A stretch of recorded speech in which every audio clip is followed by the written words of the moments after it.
everybody. It's Mrs. McLean. We're going to read The Invisible Boy by Trudy Ludwig and determine the theme.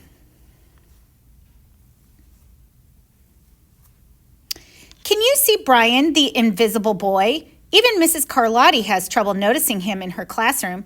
She's too busy dealing with Nathan and Sophie. Nathan has problems with what Mrs. Carlotti calls volume control. He uses his outside voice inside too much. Sophie whines and complains when she doesn't get her way. Nathan and Sophie take up a lot of space. Brian doesn't. When the bell rings for recess, Micah and JT take turns choosing kids for their kickball teams.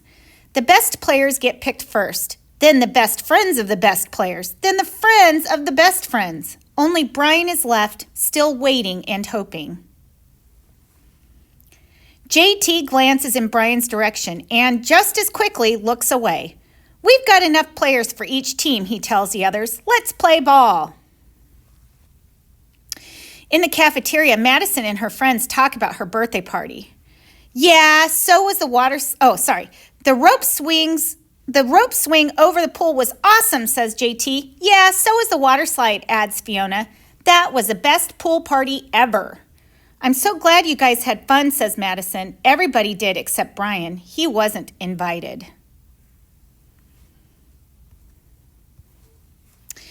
At choosing time, while the other kids play board games and read, Brian sits at his table doing what he loves to do best. He draws fire-breathing dragons scaling tall buildings. And the dragon says, "Thank you for toasting my marshmallow." Greedy pirates digging for treasure, space aliens locked in intergalactic battles, and superheroes with the power to make friends wherever they go. On Monday morning, Mrs. Carlotti introduces Justin, a new student, to the class. Brian smiles shyly at him. Some of the other kids sneak looks at Justin, trying to figure out if he's cool enough to be their friend.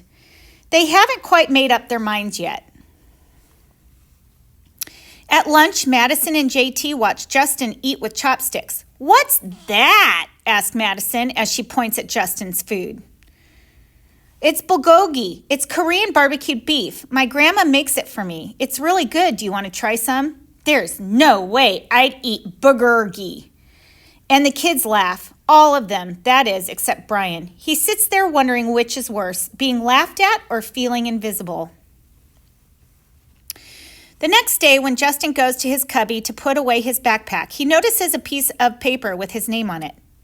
It says, "Justin, I thought the bulgogi looked good. Brian." At morning recess, Brian finds a piece of chalk on the ground and starts drawing away. "You're Brian, right?" "Yeah. Thanks for the note." "Hey, Justin," Emilio calls out from the tetherball court. "You're up next." "Sorry, I gotta go," says Justin. "By the way, that's a really cool drawing," he adds before taking off. Back in class, Mrs. Carlotti asks the kids to team up in twos or threes for a special project. The kids scurry around the room to pair off. Brian heads toward Justin. "I'm all ready with Justin," says Emilio. "Find someone else." Brian looks at the floor, wishing he could draw a hole right there to swallow him up. Mrs. Carlotti said, "We can have up to 3 people in our group. We're only 2. Come on, Emilio, let him work with us." "Okay, I guess." Mrs. Carlotti gives the class directions for the project. Your assignment is to work together to write a story about what you see in the photograph. Use your imagination and have fun.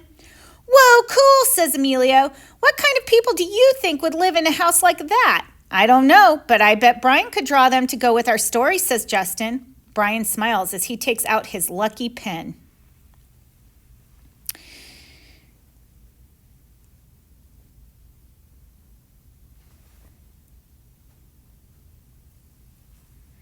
It's lunchtime again, Brian's least favorite part of the day. Another 20 long minutes of kids talking and laughing with everyone else but him. "Brian," he hears someone shout. "Hey, Brian, over here."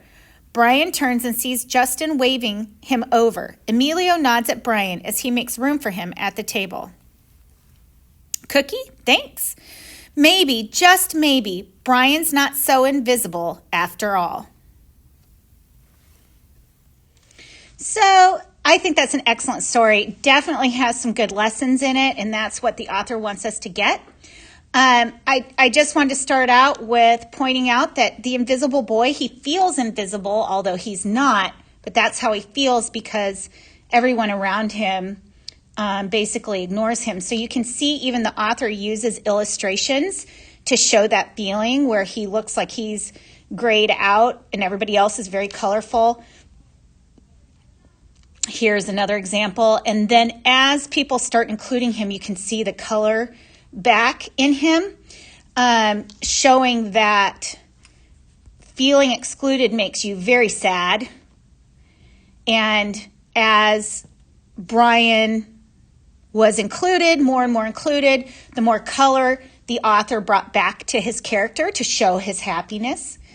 There's a lot of lessons to be had here. So to find the theme, we ask ourselves, what does the author want us to learn? Or the message. And in this case, they didn't explicitly say it. So we need to use our inferencing skills to figure it out. So we know that the whole book is about how being excluded makes Brian sad.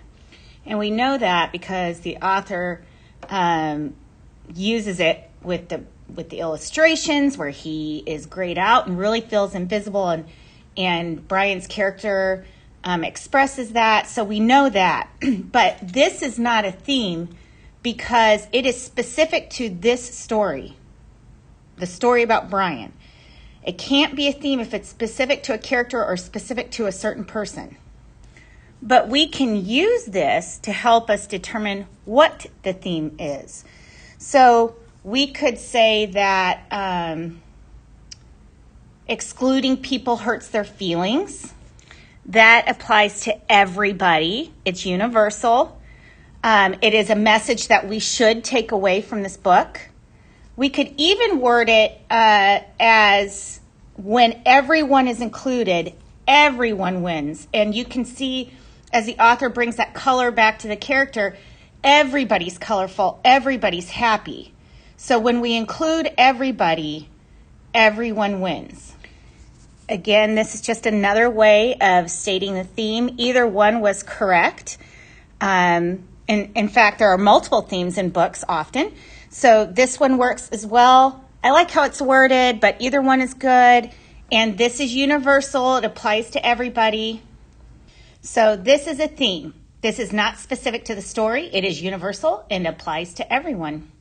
I think this is a great story. As a side note, I think we all have something to learn about that when y'all come face to face again, hopefully very soon. Keep this in mind when you're on the playground or seeing people not having anybody to talk to at lunch. It's a great story. You all have a wonderful day, and I look forward to talking with you about theme again later.